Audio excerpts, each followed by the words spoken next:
namni mirgi isaa waan sarbameef mirga isaa yoo dubbateen ajjeefama yoo ta'e namni qawwee qabateetu lola. Baaleenis bara isaa keessatti akkas godheeraa jedhamu. Ammas bakka kaanitti waraanni gaggeeffamaa jira jedhee haasa'e. Jedhee ka'eetu maal jedhee waraanni kun akka dhaabbatu mootummaanis hiree qaba wanni kana keessatti jedhee uummanni kanaaf immoo deebii kennuu qaba, waraanni dhaabbachuu qaba jedhee dubbate. Amma inni kallattiidhaan Abiyyi akkas godhi jedhameen eegamu. Jedheera warra. Jedhe garuu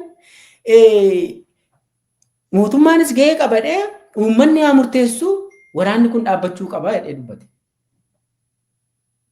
Kanaafan akkanatti fakkaatutti kumaan ija jabeenyaan Abiyyiin waraana kana dhaabii waan jedhe natti fakkaata haasaa isaa keessatti. Sirriidha dubbii kumaan kaase waan salphaatti ilaalamu natti hin fakkaatu. Waanuma kunoo waan namni dhimma biyya sanaa nagalcha jedhu dubbatu hunda dubbatee barkumaan. Achuma taa'ee fuulduruma Abiyyi taa'ee. Abiyyi siidha kan kana fidee kanaaf ati kana godhii dirqama jechuun irra hin jiru. Abbaan waltajjii gararraa isaanii dombii kaa'ateetu isaaniin gadi ilaalaa taasa'aa jira. Eenyutti akka dubbataa jiru hundumtuu beeka. Abiyyis gaafa deebii kennu eenyuuf akka deebii kenne hin beekama jechuudha. Tokkoffaa wantoota Abiyyiin fuuldura taa'anii haasa'amne keessaa kan dubbate maanni biyya kana rakkoon nageenyaa mudateera. Lammaffaa namni maaliif qawwee fudhateetu morma lolatti galaa kan jedhuu fi yaada isaa himatee yaada isaatiif yoo hin areetama ta'e yaada isaa dubbachuu duwwaadhaaf hin ajjeefama yoo ta'eedha baay'ise. Hin ajjeefama yennaa ta'e gaafa sanadhaan namni kan qawwee fudhatee lolatti galu. Kun immoo amma ta'aa jira. Kana caalaa maal dubbata? Akkasittiin lafa kaa'e. Kanatu ta'aa jira. Inni akka ani ilaalutti dubbii isaa keessaa kan mul'atutti inni bilicii Abiyyi kana sharfeettuun lakkoofne inni. Sharfeettuun lakkoofne isee sana seensumaafitu akkuma warra kaanii afaanuma ifachuudhaaf warra kaanii hojii wal fakkaachuu fi hojii gaariidhaa waan jedhe fakkaata. Yoo kanatti fufsiisuun nurra jiraate garuu lolli dhaabbachuutu irra ta'a. Sagaleen xiyyiitii dhaabbachuutu irra jiraata. Kan jedhu dubbate namichi kun. Waan egaa Abiyyi maal yaada isa jedhuu fi Abiyyi achumatti deebii kennateera. Abiyyi achumatti deebii kennateera. Deebii Abiyyi kennate isa yeroo kaaniirraa adda miti garuu aaree danfee dhiigisaa danfee ija babaasaadha kan inni dubbate. Hamma waan dubbatu of to'achuu dadhabutti kan inni dubbate. Baay'ee aarii guddaadhaan dubbate. Aariin ittiin dubbate keessaa tokko social media YouTube fa Facebook fa ikanii biyya kana keessa akka waan nagaan hin jirre godhee agarsiisaa jiru malee nagaan jira. Nagaan jira. Yoo shiftaa ta'e shiftaan bara kamiyyuu dhabamtee hin beektu jedhe. Shiftaan dhabamtee hin beektu. Shiftaan durumayyuu jira. Waggaa 100 har'as waraanni tureera jedhe. Takkaa nagaan jiraatee hin beeku jedhe. Waggaa 100 kan inni jedhe egaa Abiyyi yeroo baay'ee waan afaan isaa haasa'u gurrisaan dhaggeeffatu yookaan immoo tasumayyuu hin beeku malee maqaa Teewodiroos dheera fakkeenyaaf Teewodiroos bara 1855dha kan inni aangootti ol ba'ee lakkoofsa Awurooppaatti kuni waggaa 100 tun ta'in gara waggaa 170 kan inni ta'u har'a jechuu goota. Waggaa 100 tun ta'in gara waggaa 200 acha deemaa jira. Yohaannisiin yoo ta'e Yohaannisiinis maqaa dheera. Yohaannis akka Abiyyi baandaa miti. Diinni sadii kallattii sadiin itti marsee xaaliyaanonni gara kaabaatiin warri mahadistii immoo gara lixaatiin Minilik immoo gara kibbaatiin itti marsaniitu jiru. Diinota kana sadan keessaa kamiin dura rukutuun narra jira kan jedhuu fi Minilik yeroo sana warra xaaliyaanii wajjin ta'eetu hojjeta. Meeshaas isaan irraa bitata. Warra mahadistiin dura dhaqee rukutadhee achitti lubbuu isaa kenne namichi kun. Egaa amma achi asii yoo lakkoofne inni waan dheeraa keessa nu galcha garuu bara isaaniis yennaa ta'e waraanni jiraa kan Abiy jedhu akka bara isaatii kanatti waraanni jiraate hin beeku. Waraanni Itoophiyaa keessaa dhabamee hin beeku. Garuu waraanni Itoophiyaa keessa jiru yeroo hundumaa organized violence dha. Maanni waraana humna ijaaramaaf humna ijaaramaan wal loludha. Humni ijaaramaan isa tokko rukutee gaafa mo'ate garuu biyyi hamma waraanni kan biraan dhufutti isa mo'ate sana jala bula. Nama dhuunfaa miidhuun qabanii hidhuun akkata isaa loltoon ajjeesuun saamuun kun takkaa hinuma jira. Garuu mucaan namaa du'a gahii dhaqu yaadda hin beeku. Inuma deema du'a gahiin naqaa, gabaan naqaa, maaliin jedha amma Soofumarinne ani hojjedheera jedhu kana eenyudha kan Finfinnee dhaabee Baalee dhaqee daawwatu. Har'a nageenyitti dhaga'ame. Kanaafi afuuffee isaa afuufaa jira asin jechuu kooti soba isaa sabare sanaa nattoo deebisuu hin danda'anii yookaan hin beekanii yoo beekanis immoo ija jabaatanii natti hin deebisan kan jedhuuf dubbataa ture. Ijoo dubbii isaatii garuu kan nama dhibu maa inni immoo yoo ajjeefamtanii kan isa yeroo jedhe sanaa wajjin wanta walitti dhufudha kan inni dubbate baay'ise. Maal saa nagaa dhabame jettu yeroo hundumaa akkumaadhumaan jedhaga. Nagaa dhabame ni jettan bara koo duwwaadhaa kan nagaan dhabame. Nagaan durumayyuu biyya keessan keessa hin jiru. Biyya shiftaa immoo miti, biyya lolaa immoo miti. Isinii immoo kan waa'ee nageenyaa immoo gaafatu. Nageenyi dhabame immoo waan inni isinitti fide immoo maa inni du'a miti. Du'i kun immoo maanni yoo isinitti dhufe maanni yoo duutan badaan keessanii namicha jedhaa jirudha. Namni nageenyan dhabe kan inni dhufi hojii hojjetachuu hin dandeenye, nagaadhaan bahee galuu hin dandeenye, wal gaafachuu hin dandeenye, ijoolleen koo nagaadhaan mana barumsaa dhaqanii galuu hin dandeenye, hojiin hin dhaabbate, misoomni gargar cite, abbaa barbaadeetu dhufee na ajjeesa, abbaa barbaadeetu karaarraa na buta. Butami kaamaan yoo butamte yoo ajjeefamtes dhimma keetii kan jedhudha barilaa kana bii dubbataa jiru. Maa inni yoo duute? Nageenyi yoo dhabame maa inni hamma isatti nageenyi dhagaamee jirutti hamma isa loltuun isa eegu jiraatetti hamma masaraan isaa nagaa ta'etti dhimma isaa miti jechuudha. Wanti inni irra deebi'ee mirkaneesse waa'een nageenya lammiilee Abiyyiin sharfee cabdu tokko iyyuu itti fakkaatu. Ani milishaa ganda keessanii miti jedheera. Abiy milishaa gandaati malee mootummaadhaan erga jetteeti wanti hojii aangoo irra jirtuuf maanni milishaadha maleessa milishaa jazzeela qabaati malee. Haa ta'uuti maaliif Abiy kana godhe amma gaa kun isa namni hundumtuu argedha kan nu yaasa'aa jirru amma yoonaa kan nu dubbataa jirru isa namni hundumtuu argedha. Garuu wanti Abiy as ba'ee fi isa namni arge sana miti.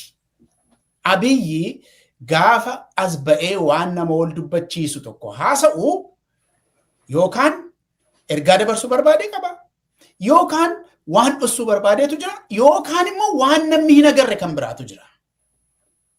Abiy waa'ee Soofumar miti kan inni haasa'uu barbaade. Soofumarii baduu mitiitii laa erga nachii deemee abiddatti kaa'anii yoo gubanii daaraa godhanii dhimma isaa miti Abiy. Namni iyyuu yoo du'e maa inni siin jedhaa jira bar waa'ee Soofumar dhiisii. Waa'ee heriteejii yookaan immoo waa'ee hambaa seenaa dhiisiiti namumti inni waan hundumaatti abbaa ta'e iyyuu yoo dhume maa inni badaan keessa namicha jedhaa jirudha. Kanaaf dhimma isaa miti inni waa'een Soofumar. Isaan qabatee waan inni gochuu barbaadeetu jira kan jedhu waan hin qabuufi maalidha akeekkiinsaa itti milkeessa. Dubbii ijoon amma kanadha. Abiyyi sa'aatii kanatti maaliif Soofumariin filatee achitti bashannana deemee jaarrolee walitti qabatee Tigraay irraa warra dhufee harka kennates fudhatee waltajjii kana maa qopheesse? Gaafii guddoon maal dhoksuuf dhaqeen jedhu sanadha gaafii guddoon. Tokkoffaan haalli waliigalaa biyyattii keessaa Abiyyitti hammaateera. Kana naa qabadhu. Abiyyi ilaa kaabatti mo'ameera. Tigraayitti mo'ameera. Naannoo Amaaraa keessatti mo'amaa jira. Oromiyaa keessattis lafa baay'ee lafa garaagaraa keessatti mo'amaa jira. Haalli waliigalaa Abiyyiif hin taane. Kanaaf amma maal godha gaafa cinqamu Abiyyi yeroo hunda iddootti dhaqee hafuura baafatu barbaada. Yeroo tokko gaafa cinqamu Tamasgeen Xuruneefaa faana caakkaa dhaqanii ciisaniifaa suura ka'aniifaa gadhiisu ajandaa ta'uudhaaf. Xiqqoo hafuura wanni godhachuudhaaf. Jimma fa'aa kanaan duras akkasuma viidiyoo warra kana jimma geessee waliin waan ta'e godhanii ajandaa ta'anii turanii yaadan namti. Amma isa kana immoo taargeetii 2-3 tokko qabatee dhaqe. Inni jalqabaa kaabatti mo'amaa jira guutummaa guutuutti. Oromiyaa keessattis waboodhaan mo'amaa jira. Kanaaf ammaa tokko ajandaa kana akkamittan xiqqoo ishii riiliifii argadha jedheetu siyaasa suuraa taphachuun qabaa jedheetu murteessa. Siyaasa suuraa kana qabatee dhaqee ajandaa daayivarti gochuu barbaada. Namni amma mo'amaa jira Abiyyi. Waraanaanis siyaasaanis mo'amaa jira. Dinagdeedhaanis Abiyyi. Uummanni hundi dinagdeedhaan miidhamee gaafii guddaan gaafiin dinagdee gaafii bu'uuraa ta'a.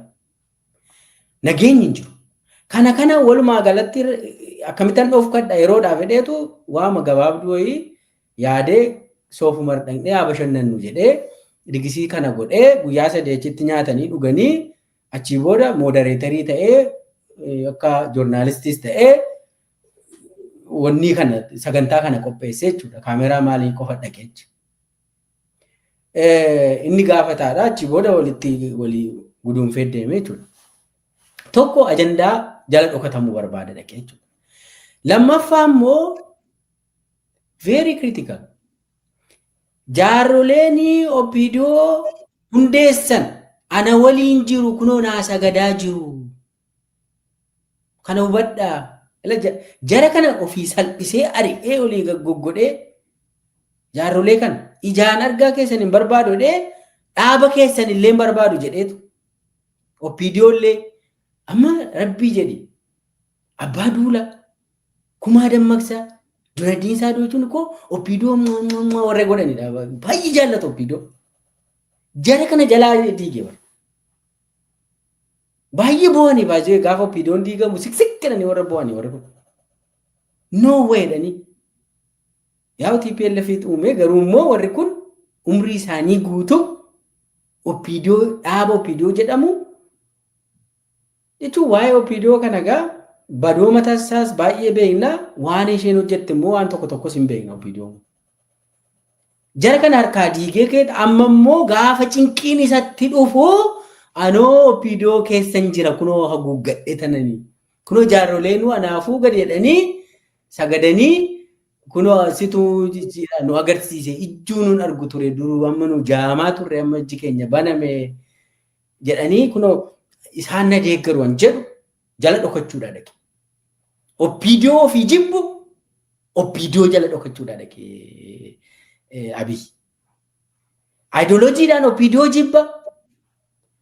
Ideoloojiidhaan Oromoo sabboonummaa Oromoo nama ijaan argaa jibbee adamsee ajjeesudha Abiyyi Ahmad namni jedhamu kun. Opiidiyoon haa toltus haa badduus afaan Oromoo fi sabboonummaa kana xiqqoo godhaa jetti malee bayeessatti turte amma ta'e Opiidiyoon. Waan balleessite qabdi garuu immoo Opiidiyoon guutummaa Abiyyi miti Opiidiyoo jechuudha. Amma garuu Opiidiyoo jala dhokachuudhaa dhufe. 2 sadaffaa immoo Soofumar baalee jechaa ture sila dubbatteetta waan godina kana jaallataa fi maal jedhi achi taa'eetu warri abaawollee baalee dhiisiiti ganda isaaniiyyuu hin beekanii jedhe. Abaawon kun ganda kam laata Abiyyii fi ifatti yoo dubbanne abaawonii hundeessitoonni isaanii Oromoo keessa Ittuu Humbaana Arsii Sikkoo Mandoo fi Oromoo guutuu miti. Amma Abiyyi abaawonan eenyuuti jechaa jira beekta? Kan ganda tokkooti jechaa jira. Abaawon inni nuyi hin beeknu inni durii jechuu kooti gala. Inni kan Magarsaa Bariifaa jechuudha. Jalqaba inni hundaa'e sun